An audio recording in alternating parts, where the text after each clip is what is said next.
আসসালামু আলাইকুম, আপনারা সকলে কেমন আছেন? এই আজকে লতি দিয়ে শুটকি মাছ দিয়ে রান্না করব।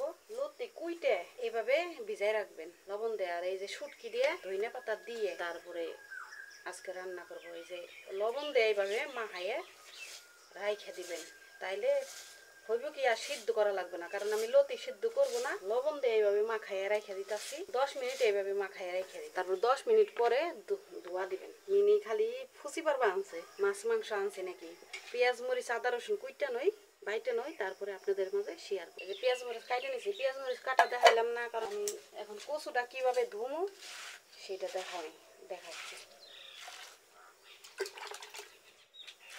এটা আর কিছুতেই সিদ্ধ করা লাগবে না, এটা এইভাবেই রান্না করে খাইয়ে নেব। এই যে কড়াইটা গরম হয়েছে, শুটকিটা দিয়ে দিলাম, ভাইজে নিব। সুন্দর করে ভাইজে দিবেন শুটকিটা। এই যে গরম পানি দিয়ে দিলাম।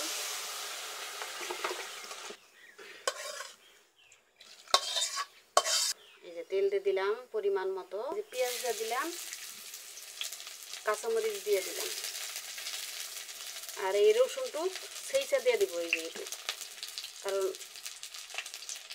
আমি এখন পেঁয়াজ মরিচটা ভাজে নিয়ে সেইটা দিয়ে দিব। কাঠির মধ্যে সেইটা দিয়ে দিলাম, সামান্য একটু আদা রসুন বাটা দিয়ে দিলাম, একটু লবণ দিয়ে দিলাম, একটু পানি দিয়ে দিলাম, একটু মরিচের গুঁড়া দিয়ে দিলাম, এই যে একটু হলুদের গুঁড়া দিয়ে দিলাম, একটু জিরা আর ধইনার ফাঁকি দিয়ে দিলাম।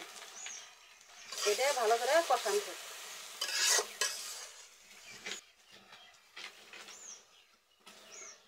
ভালো করে কষাই নিছি। এখন এই যে শুটকিটা যে ভিজে রাখছিলাম এটা এখন দিয়ে দিতেছি। শুটকিটা একটু ভালো করে কষাই নিই।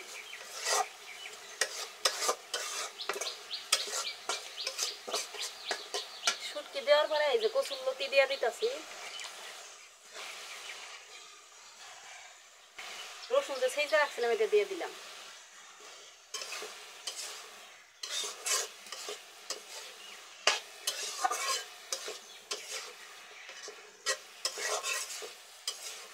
ঝোল দিয়ে দিই।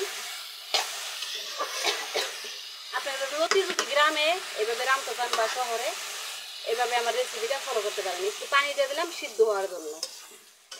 এই লতিটা যখন ভালো করে সিদ্ধ হয়ে যায় একটু এই যে পানি দিয়ে দিলাম, ভালো করে সিদ্ধ, কারণ সিদ্ধ করে নেই তো আলাদাভাবে যদি সিদ্ধ করতাম তাহলে এতগুলো পানি দিতাম না, শুটকির মধ্যে ভাজা ভাজা করতাম। কিন্তু আমি তো সিদ্ধ করে নেই নি, কাঁচাই রান্না করতেছি, ওই জন্য একটু পানি দিয়ে দিলাম। আপনারা আমার ভিডিওটা ফলো করতে থাকুন।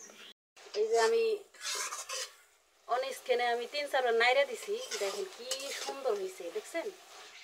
একদম মুলাম হয়ে গেছে রান্নাটা। এইভাবে সবাই রান্না করে খাবেন, আর আমার পেজটা ফলো দিবেন, কমেন্ট করবেন, শেয়ার করবেন, এটাই আপনাদের কাছে অনুরোধ।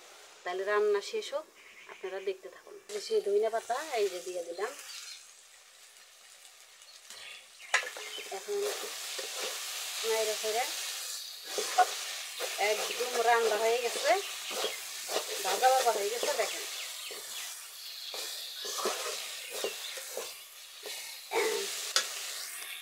এখন নামাই নিব, ভাজা ভাজা হয়ে গেছে। এইভাবে শুটকি রান্না করে খাইয়ে দেখবেন কতটা মজা সুস্বাদু। আজকে শুটকি রান্নার রেসিপিটা আপনাদের মাঝে শেয়ার করলাম। বেশি কিছু রান্নাম না, কারণ অনেক বড় ভিডিও দিলে আপনারা দেখতে চান না, ওই জন্য এই রেসিপিটাই দিলাম। আল্লাহ হাফেজ।